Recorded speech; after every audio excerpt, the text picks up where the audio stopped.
to tomguitar.co.uk right now to check out the free guide, Boost Your Picking Speed by 50%. It covers the 7 most common mistakes everybody makes when they're learning speed picking. If you're making any of these mistakes, then you can't get progress.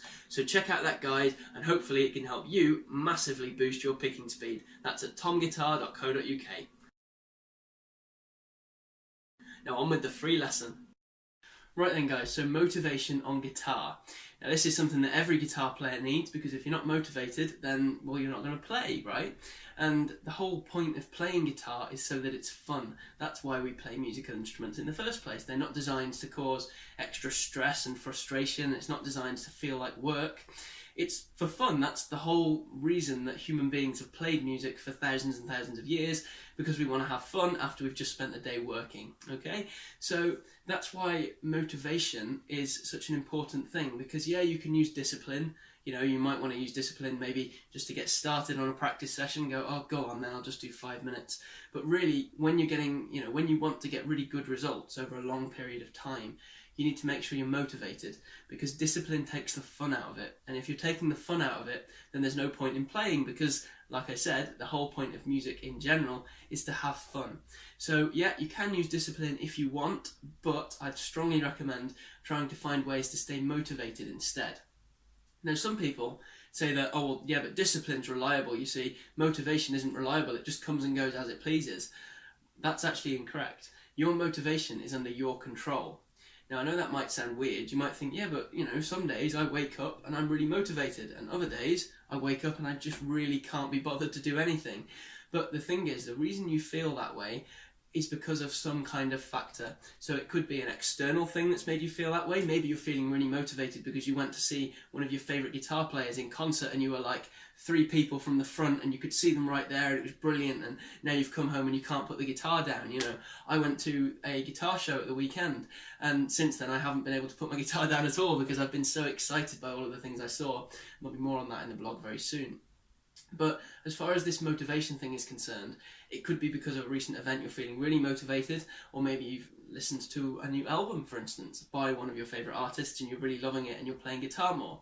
Or maybe there's something else that's put your motivation down. So maybe you've been practicing something and you've been practicing a lot and you thought, yeah, this is going to be great, I'm finally going to be able to play this. And then you didn't get the results you expected, and now you're getting frustrated and you're fed up and you just want to put the guitar away and you'd rather not play it. Or maybe it's something else. You've woken up and you're feeling really tired this morning and you don't want to do it. You don't want to go to work. You don't want to play guitar. You just want to get back in bed again. Well, yes, you're feeling that certain way and you have little control over that, but it has happened because of something your motivation levels have changed because of something that's happened. In general, there does tend to be a reason. Now, motivation comes in 2 parts. There's intrinsic motivation, which is the motivation that comes from you, from inside, from your thoughts and feelings towards something. And there's extrinsic motivation, which is something outside. So let's take your job, for example. Now, your motivation to go to work could be intrinsic or extrinsic. So let's say you work for a charity and you're really motivated by this purpose to go out and help these people. Now that's intrinsic motivation. That's created by you. That's created by your thoughts and feelings towards that job and the work that you're doing. But then you've also got extrinsic motivation there because you get paid. So that's an external thing, like, oh yeah, but I want that money. So that's an external thing that's making you motivated to go to work every day. Because if you don't have the money, then, well, you're not going to be able to afford a house or food or anything like that. So you need the money. So that's where the motivation comes from. Now, intrinsic motivation can also be of a slightly different form, where you think to yourself, okay, well, what will happen if I do this? Now, this is a strategy I use all the time when I'm trying to learn something on guitar.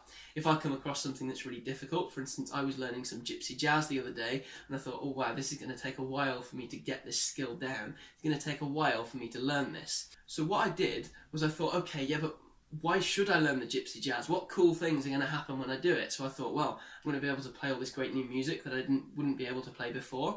I'm going to be able to jam with a load of new musicians. I'm going to be able to jam to a whole new range of different styles that aren't just gypsy jazz, but all the other jazz stuff as well. Because, yeah, I can play a bit of jazz, but if I get really good at just one subgenre of jazz music, then that'll give me the foundation to learn all the others as well. So it's like I'm conquering a whole genre just by learning this little thing. And then I thought, well, what else could I do? Oh, well, I could record a couple of backing tracks and I could go busking and I could make a bit of money by doing all this gypsy jazz stuff. Maybe I could go on cruise ships and work on the cruise ships doing background jazz music. You know, I've seen people do that and it's brilliant. So I thought of all these different reasons why I should learn gypsy jazz guitar, and suddenly I was obsessed with it, because when I thought, oh, I could practice now, I wasn't just seeing 20 minutes of boring picking practice, for instance. I was saying, oh, well, if I do this, then I could do all this other brilliant things. It could bring me more money in the future. It could bring me more fun. It could bring me more friends, all this other stuff. So this is a great tactic to stay motivated, because extrinsic motivation is great because, yeah, it's keeping you motivated. But the thing is, that's not reliable, because you often can't control these external factors. So say if you're not motivated to go to work one day, you can't just ring up your boss and say, well, you know, if you give me an extra £3 an hour, or you give me an extra 40 quid for today's work, then yeah, I'll come in. That doesn't work like that. Yeah, you can get pay increases over time and things, but when we're talking about day-to-day motivation, extrinsic motivation isn't a very good thing to rely on, okay? But intrinsic motivation, doing it like this, really is, because you can control this. You could literally write out all of the reasons that you think you should learn something, and then you can read them every time you're feeling down, or every time you're feeling frustrated or bored with it, or you think, oh, I can't be bothered. And you're okay, yeah, but why did I learn this in the first place? What inspired me to start learning this? So let's say you're learning shred guitar. Now, shred guitar is obviously what tom guitar is all about. So let's say, you know, and you get out your list when you're feeling not very motivated. Let's say you've just spent a week practicing some picking stuff and you just haven't got any progress, and you're just like, ugh, I'm fed up with this now. I thought I was going to be faster by now. So you get out your list again, you say, yeah, but why did I start learning this in the first place? Oh yeah, so I could learn all those Yngwie Malmsteen songs. Oh, because I saw that awesome video of Paul Gilbert, didn't I? And oh yeah, and then I could join that band. Oh, brilliant. I could even start my own band and play all these cool, you know, shred metal songs in there. How fun would that be? Imagine being on stage right at the front with your foot on the monitor, soloing away, you know. And then you get in touch with those core reasons why you started in the first place. Now, I know what you're thinking. This might sound all a bit psycho, mumbo jumbo, whatever, like, oh, what's this guy talking about? I came here for a guitar lesson. But really, motivation is such an important part of guitar that you can't afford to just leave it to chance. If you want to get really good at guitar, you need to control your motivation, and you do that by figuring out all of the reasons that you really do want to learn something, and figuring out, okay, well, what could happen when I do this? What awesome things could happen if I learn this skill? If I put in these, say, 4 weeks of really intense practice, what could happen? And then you write all those things down, and then you come back to them every day. So even if you're really feeling motivated today and you think, oh, I don't need to read that stuff, now read it anyway, man. Go over it and say, oh man, I could learn all this. Oh, this is going to happen, this is going to happen, and then if I do this thing, then that will mean that I'm at a higher ability level, which means I'll be able to learn all these other things as well. So you've got to get back to those core reasons why you started to learn something in the first place, and then go over them frequently, keep them in your head, become obsessed with learning shred guitar, and then there's absolutely no way you can fail. So in summary then, motivation is generally better than discipline, because motivation is fun and discipline can just make it boring over the long term, and if you're bored then you're losing the point, okay? Because musical instruments are all about fun. That's why they were created, that's why we still play them. Now, motivation wise, you've got intrinsic motivation, which comes from inside your head, and you've got extrinsic motivation, which comes from outside. For instance, getting paid to go to work is a good example of extrinsic motivation. You do something and then you get paid money by somebody else, an external source, to do that thing, and that motivates you to go to work every day.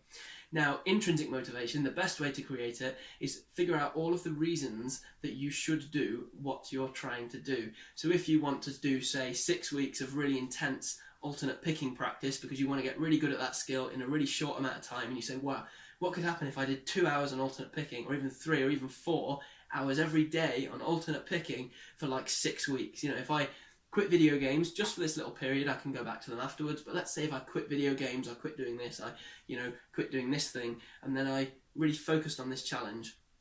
What could happen if I did that? Because you need to get in touch with those reasons. If you don't get in touch with those reasons that you're actually doing it, then you'll quit after a week because you'll be bored. So you write down every single reason, and I literally do mean write down with a pen and paper. So, I mean, yes, you could record it on your phone, on a notepad app if you want, but I really would recommend actually writing it out. What will happen? So start with the obvious stuff, like, okay, I'll be able to play faster, and then what does that mean? Well, that means I can play all these great songs by my favourite shred guitar players. Maybe I could play this song by Paul Gilbert, or this song by Steve Vai that I can't play yet. And then you say, okay, well, what does that mean? Well, that means that maybe I could upload the covers to YouTube and I could get a load of views for it and it'd be really cool. Or maybe it means that I'd be able to get more session guitar work and I'd be able to get paid for playing guitar because I'm so good at it. Or maybe it would mean that you can start a band with some people that you want to really start a band, like a big metal band, for instance, but you can't do it yet because you don't feel like you're at a high enough level to be able to do that. So think of all these reasons, all these kind of direct reasons that you want to do it, like I want to learn this skill so I can play these songs, and then all the more general reasons, so like, well, why do I want to learn those songs? Well, so I can start a band, so I can maybe make guitar the thing that I do for a living one day, maybe so I can teach other people and show them how to do it, And once you break it down like this, then you can get really solid motivation, and it's all intrinsic, it's all from you, and that means it's all under your control, and that's what makes it so powerful, okay? So I really do hope you've enjoyed this quick video. There'll be lots more on motivation to come, and remember to check out tomguitar.co.uk, the link is in the description below, for that free guide on how to boost your picking speed by 50%. If you haven't already got it, then I'm sure you'll love it, okay? So I really hope that was helpful for you, and hopefully we'll see you in the next lesson.